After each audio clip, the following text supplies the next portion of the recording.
அண்ணாமலை அவர்களே அவருடைய வாயால நேற்று பேட்டியில் சொல்லிட்டாரு, தலைவர் பதவி ரேஸ்ல நான் இல்லை அப்படின்னு சொல்லிட்டு.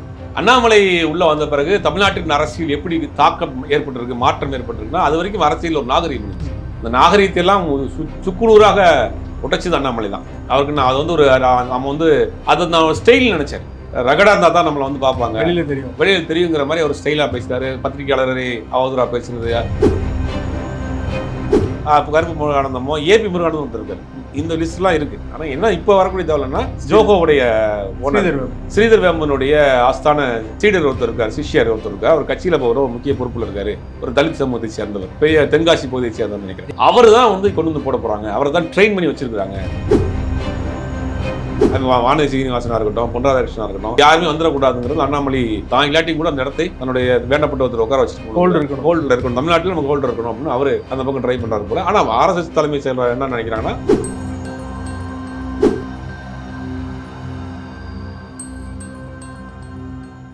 அரசியல் களம் நேயர்களுக்கு வணக்கம். இன்றைக்கு நம்மோடு நேர்காணலுக்காக அரசியல் விமர்சகர் சுபைர் அவர்கள் நம்மோடு இருந்திருக்கிறார். அவரோடு பேசலாம். வணக்கம். வணக்கம். தமிழ்நாடு பாஜக மாநில தலைவராக இருக்க அண்ணாமலை மாற்றப்படுவது கிட்டத்தட்ட உறுதியாயிடுச்சு. இது அண்ணாமலை அவர்களே அவருடைய வாயால நேற்று பேட்டியில் சொல்லிட்டாரு, தலைவர் பதவி ரேஸ்ல நான் இல்லை அப்படின்னு சொல்லிட்டு. என்ன நடக்குது பாஜக? நேற்று நைட்டு வட இந்திய சேனல்லாம் அண்ணாமலை வந்து வெளியேறிட்டார், அண்ணாமலையே ரிசைன் லெட்டர் கொடுத்துட்டாரு அப்படிங்கிற மாதிரி வட இந்திய சேனல்லாம் ஃப்ளாஷ் ஆகிட்டு இருந்துச்சு நியூஸு. அதுக்கு அதை உறுதிப்படுத்துகிற மாதிரி நேற்று ப்ரெஸ் மீட்டில் கூட ரேஸில் நான் இல்லை அப்படின்னு சொல்லிட்டாரு. இந்த அண்ணாமலையினுடைய இந்த பயணம் இருக்குது, அதே ரொம்ப சுவாரஸ்யமாக இருக்கும். பார்த்தீங்கன்னா அண்ணாமலையை வந்து ஒரு 4 வருஷத்துக்கு நமக்கு யாருக்குமே தெரியாது. அண்ணாமலைங்கிற ஒரு கேரக்டரே தெரியாது. அவர் வந்து ஒரு பசுமை விகடனில் ஒரு ஆர்டிகல் எழுதார், இயற்கை ஆட்டுக்குட்டியோட. அவர் வந்து ஒரு IAS ஆஃபீஸரு, இயற்கை விவசாயம் பண்ணுறதுக்காக வேலையை ரிசைன் பண்ணிட்டு வந்து கரூர் பக்கத்தில் விவசாயம் பண்ணிட்டு இருக்காரு. அவருக்கு நாட்டுக்கு ஏதாவது செய்யணுங்கிற ஒரு வேகத்தோடு இருக்கிறாரு அப்படின்னு புல்ல பண்ணுறாங்க.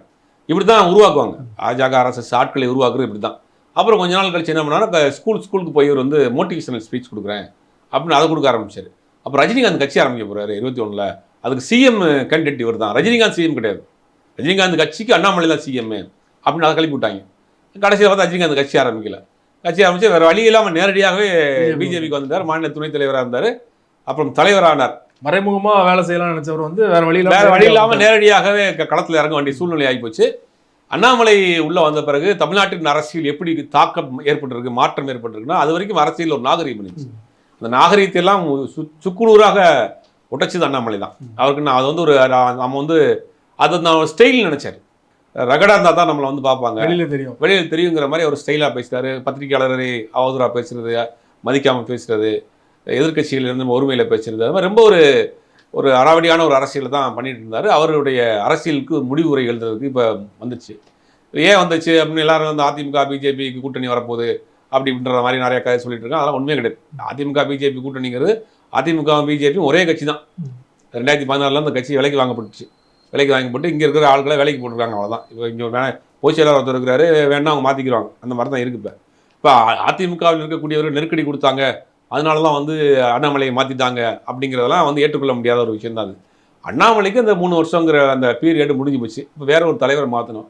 இப்போ ஆல்ரெடி திமுக அதிமுக ரெண்டும் சேர்ந்து பயணம் பண்ணுறப்ப அதிமுகவினுடைய தலைவர்களை வந்து கொஞ்சம் விமர்சனம் பண்ணியிருக்காரு. அதை காமிச்சு ஓட்டு கேட்கவும் முடியாது. அதனால் அவரை தூக்கிட்டு வேற ஒருத்தர் போடுவோம் அப்படிங்கிற ரேஸில் சொல்கிறாங்க. ரேஸில் நிறைய பேர் நயினா நாகேந்திரன், பொன் ராதாகிருஷ்ணன் அப்படின்னு நிறைய ரேஸ் சொல்கிறார். அண்ணாமலையை பொறுத்த வரைக்கும் தனக்கு வேண்டப்பட்ட ஒருத்தரை வந்து தலைவராக வச்சிடணும், கொண்டு வந்து உட்கார வைக்கணும்னு நினைக்கிறார். அதுக்கு அந்த கருப்பு முருகானந்தம்னு ஒருத்தர் இருக்கிறார். அவர் சொல்கிறத கேட்குறாள் அவர் வந்து வைக்கணும்னு நினைக்கிறார். ஆனால் அவரை பின்புலம் வந்து பார்த்தீங்கன்னா நிறையா அவர் மேலே வழக்குகள்லாம் இருக்குது. அப்படிங்கும்போது அவர் மேலே கொண்டு வரதுக்கு கொஞ்சம் மேலிடம் யோசிக்குது. அண்ணாமலை அவருடைய ரூட்ல இவரை கொண்டு வந்து வச்சுட்டு ட்ரை பண்றாரு. மக்களுக்கு தெரிஞ்ச ஆளும் கிடையாது அவர். ஆமா, பிஜேபியில் இருக்கக்கூடிய எந்த தலைவருமே மக்களுக்கு தெரிஞ்ச தமிழிசை அவங்க கூட வந்து ஓரளவு ஃபெமிலியரா இருப்பாங்கன்னு வெளியில தெரியும். இல்ல, தமிழிசையை பொறுத்தவரைக்கும் என்ன தெரியும் அப்படின்னா, குமரி ஆனந்தனுடைய மகள். 2வது அவங்க அடிக்கடி தொடர்ந்து 10 வருஷம் எதிர்கட்சியாக இருக்கப்ப பிரஸ் மீட்டை பார்ப்பாங்க. சந்திக்க நபராக இருந்தனால ஓரளவுக்கு தெரியும். வானதி சீனிவாசன் தெரியும். KT ராகவன் புகழ் அவருக்கு தெரியும், வேற விதமா. ஆனா இந்த கருப்பு முருகானந்தமோ ஏபி முருகானந்தம் இருக்காரு. இந்த லிஸ்ட்லாம் இருக்கு. ஆனால் என்ன இப்போ வரக்கூடிய தேவைன்னா, ஜோகோவுடைய ஸ்ரீதர் வேம்பனுடைய ஆஸ்தான சீடர் ஒருத்தர் இருக்கார், சிஷ்யர் ஒருத்தர் இருக்கார். அவர் கட்சியில் ஒரு முக்கிய பொறுப்பில் இருக்காரு. ஒரு தலித் சமூகத்தை சேர்ந்தவர், இப்போ தென்காசி பகுதியை சேர்ந்தவர் நினைக்கிறேன். ஏற்கனவே தென்காசி நாடாளுமன்றத்தில் அவர் தான் நிற்க இருந்துச்சு. அவர் தான் வந்து கொண்டு வந்து போட போகிறாங்க, அவரை தான் ட்ரெயின் பண்ணி வச்சிருக்கிறாங்க. இப்போ RSS பிஜேபியை பொறுத்த வரைக்கும் அதனுடைய நிர்வாகிகளை வந்து இப்போ அவருடைய தமிழ்நாட்டு பொறுப்பாளர் அவர் கூட வந்து இன்னைக்கு ஆலோசனைலாம் பண்ணுறதுக்கு ரெடியாக இருக்காங்க. ஆனால் எல்லாமே கண்துடைப்பு தான். என்னைக்காவது ஒரு நாளைக்கு திடீர்னு நைட்டு வந்து இவரை நாங்கள் நியமிக்கிறோம் அப்படின்ற ஒரு அனௌன்ஸ்மெண்ட் வரும். அது வந்து ஆர்எஸ்எஸ் முடிவு பண்ணுறது. பாஜகவுடைய லெட்டர் பேடில் ஆர்எஸ்எஸ் போட சொல்லுவாங்க, அவ்வளோதான். அந்த மாதிரி லிஸ்ட்டில் இவர் பேர் இருக்குது அப்படிங்கிறாங்க.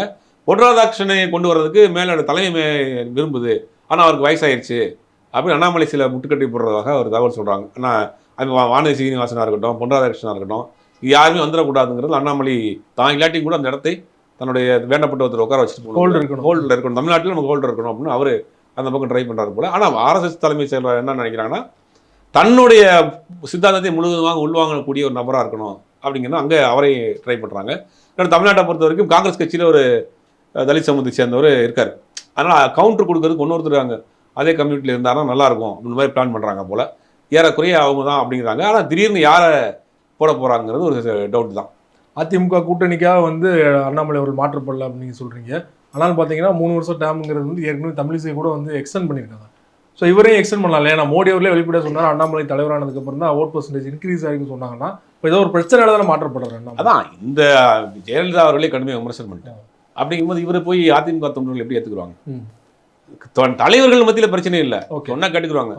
அண்ணாமலைஜி தான் தலைவர், நீங்கள் கேட்டுக்கலாம் சாமிஜி, ஓகே சீன்ட்டு போயிடுவாங்க. ஆனால் தொண்டர்கள்ட்ட போய் நிற்கணும்ல. எங்கள் அம்மாவை பற்றி நீ கேட்டிருக்கீங்களா? நீ எங்கள் அம்மாவும் ஜெயலலிதா அம்மாவும் எங்கள் அம்மா அவங்கள விட எங்கள் அம்மா தான் உயர்ந்த தொண்டர். அப்படிங்கும்போது தொண்டர்கள் மத்தியில் கேள்வி கேட்பான்ல.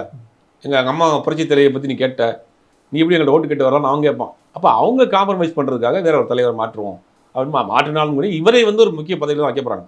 அகில இந்த அளவில் ஒரு முக்கியமான சென்ட்ரல் மினிஸ்டரோ இல்லை வேறு ஏதாவது முக்கியமான கட்சியினுடைய மாநில தேசிய தலைமையிலே முக்கியமான பதவி கொடுக்க போகிறாங்க. அண்ணாமலையை வந்து டம்மிலாம் பண்ணல.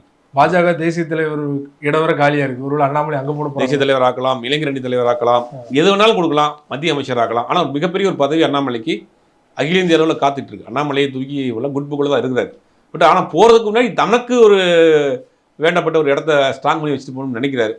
பட் அது கட்சி மேலே என்ன முடிவு எடுக்க போகுதுன்னு தெரியல. ஆனால் அவரோட விருப்பம் வந்து தமிழ்நாட்டில் இருக்கிற ஒரு அரசியல் தானே அவர் விரும்புவார். இல்லை, கட்சியில் நீங்கள் மாநில தேசிய அளவில் போனீங்கன்னா உங்களுக்கு ஒட்டுமொத்தமாக இந்தியா முழுவதும் தெரிஞ்ச ஒரு நபர் ஆயிடுவாங்க. ஓகே, அது விரும்பப்படுவாங்களே. மத்திய அமைச்சர் ஆகிட்டாங்க அப்படின்னு அது எவ்வளோ பெரிய பெரும் மாநிலத்தில் பெருசா, மத்திய அமைச்சர் பெருசா, அதுதான் பெருசு. அப்படி கிடைக்கிறப்ப அதான் விரும்புவாங்க. கவர்னர் பதவிங்கிறது உங்கள் ரிட்டையர்மெண்ட் கொடுக்கக்கூடிய டைம். மேக்ஸிமம் அவரெல்லாம் இப்போ கவர்னர் ஆக்க மாட்டாங்க. இல்லை, அவருக்கு இன்னும் ஏஜ் இருக்குது. அவர் கட்சிக்கு எனக்கு தெரிஞ்சு அண்ணாமலையை கட்சிக்கு பயன்படுத்துவாங்க. அகில இந்திய அளவில் ஏதாவது ஒரு இளைஞரணி தலைவராகவோ இல்லை கட்சியினுடைய தேசிய துணைத் தலைவராகவோ அந்த மாதிரி தேசிய துணைத் தலைவராக கொடுத்து சவுத் ஃபுல்லாகவே அவர் இன்சார்ஜ் கொடுத்துருவாங்க. தேசிய கட்சிகளை பொறுத்த வரைக்கும் ஒரு 10 பொதுச் செயலாளர் இருப்பாங்க, 10 துணைத் தலைவர் இருப்பாங்க. ஏன் அப்படி போடுறாங்க அப்படின்னா, ஒரு துணைத் தலைவர் எடுத்து என்ன பண்ணுவாங்கன்னா ஒரு குறிப்பிட்ட மாநிலங்களுக்கு அவர் பொறுப்பாக போட்டுருவாங்க. அந்த மாதிரி போடுறதுக்கு வாய்ப்பு இருக்குது. கட்சி இவரே இளைஞராக இருக்கார், படித்தவராக இருக்கார், கொஞ்சம் தமிழ்நாட்டில் கொஞ்சம் ஆக்டிவாக இருந்தார் அப்படிங்கிறதுனால கட்சிக்கு பயன்படுத்துவாங்கன்றதான் நான் என்னுடைய கணிப்பாக இருக்குது. அண்ணாமலை மாற்றப்படுவது வந்து பாஜகவுக்கு பாதிப்போ இல்லையோ கண்டிப்பாக திமுகவுக்கு தான் ஒரு இதில் பாதிப்பாக இருக்கும் இல்லையா? ஏன்னா நாள்தோறும் ஏதாவது ஒரு கண்டென்ட் கொடுத்து திமுகவுக்கு ஏதாவது பூஸ்ட் பண்ணி விட்டுறாரு. ஸோ அண்ணாமலை இல்லாத இடத்த யார் வரப்போறா? அண்ணாமலை இல்லாத இடத்த வேறு யாரும் அந்த மாதிரியான ஒரு கான்ட்ரவர்சியாக பில்ட் பண்ணுறதுக்கு முடியாது. ஏன்னா புதுசாக வரக்கூடியவங்களும் கொஞ்சம் இதை பக்குவப்பட்டு மேலே ஏறி வர்றதே கொஞ்சம் கஷ்டம்தான்.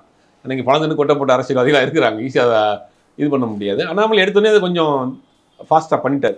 ஒருத்தர் வந்து அண்ணாமலையோட இடத்தை ரீப்ளேஸ் பண்ணுவாரா அப்படிங்கிறது ஒரு சந்தேகம் தான். ஏன்னா அந்த அளவுக்கு அண்ணாமலை தனக்கான ஒரு பேஸ் உருவாக்கி வச்சிட்டார். தனக்கான ஒரு பேஸை தான் உருவாக்கி வச்சு கட்சி வளர்றதுல அவர் தான் வளர்ந்துட்டார். அண்ணா வந்து நீங்கள் அண்ணாமலைனா தமிழ்நாட்டில் எத்தனை பாஜக தலைவர்கள் இருந்திருக்காங்க. ஆனால் அண்ணாமலை தெரிஞ்ச அளவுக்கு யாரும் ஒரு பரபரப்பாக தெரியல. காஷ்மீர் ஃபைல்ஸ் மாதிரி டிஎம்கே ஃபைல்ஸ்லாம் விட்டார். பட் அந்த மாதிரி ஒரு பரபரப்பான அரசியல்வாதியாக இல்லை. தமிழிசை சவுந்தரராஜன் இருந்தாலும் கூட அவர்களுக்கு ஒரு டீசெண்டான அரசியல்வாதின்னு இருந்துச்சு, அவங்களுக்கு ஒரு நேம் இருந்துச்சு. இவர் வந்து ஒரு பரபரப்பான அரசியல்வாதி. தினந்தோறும் ப்ரெஸ் மீட்டு, தினந்தோறும் கண்டென்ட்டு, தினந்தோறும் பரபரப்பான செய்திகள் கொடுத்துட்டே இருந்தார். அப்படிங்கும்போது அதே மாதிரியான வேகத்தோடு இன்னொரு தலைவர் வருவாரா அப்படின்றது மிகப்பெரிய சந்தேகம். ஏன்னா இன்னொரு 10 மாதத்துக்குள்ளே தமிழ்நாட்டுக்கு தேர்தல் வரப்போகுது.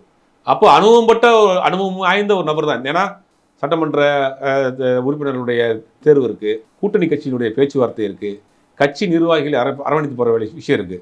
இதெல்லாம் புதுசாக வந்தவரால் மெயின்டைன் பண்ண முடியுமாங்கிறது ஒரு பெரிய கேள்விக்குறி. வேற யார் ஒரு புதுமுகத்தை கொண்டு வந்து போட்டாலும் அண்ணாமலையினுடைய அந்த இடத்த ஃபில் பண்ண முடியாதுங்கிறத நான் நினைக்கிறேன். நிறைவேற ஒரு கேள்வி. இப்போது கிட்டத்தட்ட பாஜக அதிமுக கூட்டணி உருவாயிடுச்சு. திமுக கூட்டணி அதே மாதிரி ஸ்ட்ராங்காக தான் இருக்குது இல்லையா? ஸோ பாஜக அதிமுக கூட்டணி வந்து திமுகவுக்கு ப்ளஸ்ஸாக மாறிச்சா? அப்படியாது கண்டிப்பாக ப்ளஸ் தான். இப்போ நீங்கள் வந்து தமிழ்நாட்டில் பிஜேபிக்கு எதிரான ஒரு மனநிலை எல்லாரும் பெர்மனண்ட்டாக இருக்குது. இப்போ அதிமுக தனியாக நின்னா கூட நாங்கள் வந்து தனியாக நிற்கிறோம்னு சொல்லி அந்த பிஜேபிக்கு எதிரான வாக்குகளை வாங்குறதுக்கு ஒரு இது இருக்கு. இப்போ என்னன்னா அவங்களுக்கு சேர்ந்தே நிற்கிறப்ப இந்த எஃபெக்டும் சேர்ந்து பிஜேபி அதிமுக அடிக்கும். அப்படிங்கும்போது திமுகவுக்கு ரொம்ப ரொம்ப சுலபமா அதிமுக முடிவுலாம் இவங்களுக்கு தான் சாதகம். ஆமா, நீங்க எடுக்கிற எல்லா முடிவும் அவங்களுக்கு தான் சாதகமா இருக்கு. அப்படிங்கும்போது திமுகவுடைய வெற்றி வாய்ப்பு 2026 ரொம்ப எளிதாவே இருக்கும். சமாள அரசியல் தொடர்பாக பல்வேறு விஷயங்களோட பயன்படுத்துங்க.